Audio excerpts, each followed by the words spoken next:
here at the DMZ, the Demilitarized Zone. Pretty popular, famous, what is the word? Infamous DMZ. We're gonna do 4 things today. We're gonna take the cable car to and from kind of the Demilitarized Zone, get a bird's eye view. Then we're gonna go check out one of the OPs or observation posts. After that, we're gonna go underneath in this tunnel. We're gonna learn a little more about what that is. I think it was a tunnel that they ended up stopping from coming all the way into South Korea. But now we kind of get to use the tunnel to kind of see what that looks like. And then finally, we get to get up close and personal into this town where North and South Koreans actually still work together. So super interesting.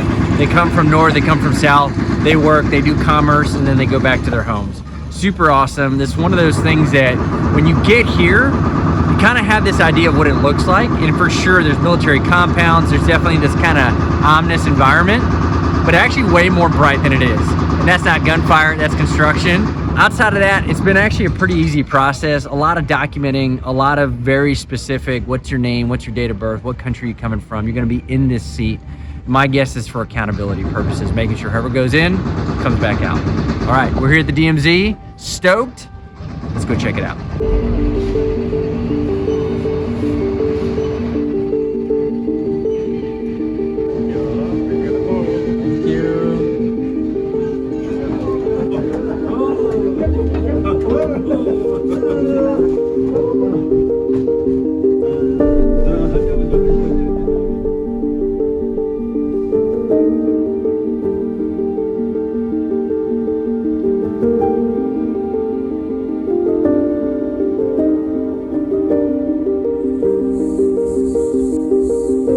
Here on the leisurely walking path on the DMZ.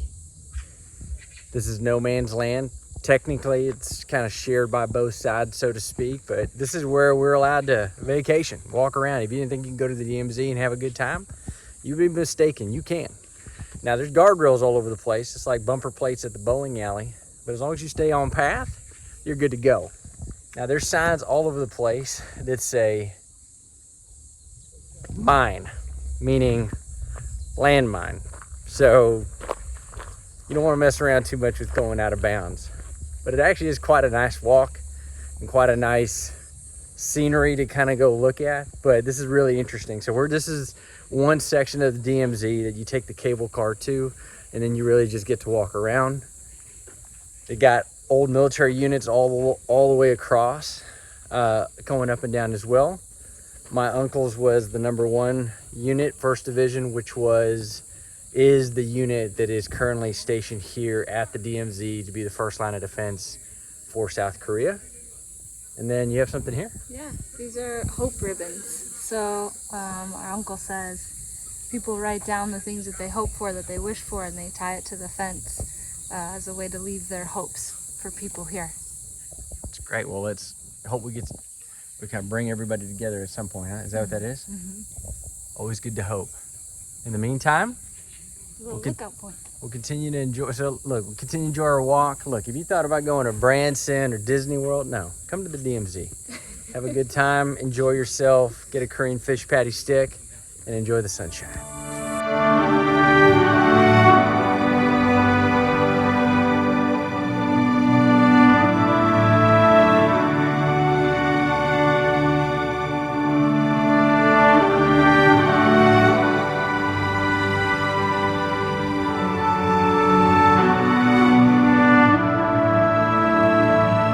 Here at the observatory post, OP, overlooking North Korea. From the distance, you can see the South Korean flag, and then faced right across from it there, standing off there is a North Korean flag. It's really interesting. This is the closest that you can see North Korea from. We actually just got done traversing all the way down what they call the 3rd tunnel and all the way back up, which is a really neat experience. If you're claustrophobic, definitely an issue. It smells like wet. It definitely feels like if you have any kind of heebie-jeebies about it, you could probably feel like that thing might collapse on you. But it was awesome though. Definitely the air gets a little harder to breathe as you go deep, but that's what they dug to get their way all the way close to Seoul. Luckily they were able to find that and many other tunnels along the way. But this is really neat though. Not only is it kind of interesting to see the beautiful mountains on the other side, but it's just really weird to see how close proximity two people that are really from the same culture, just kind of being right next to each other. So it's really neat to be here and kind of see this spot.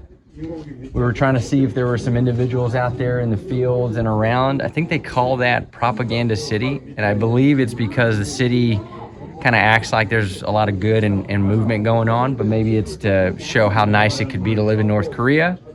But I'm not really seeing a ton of folks run over here any quickly, so I don't think you want to try.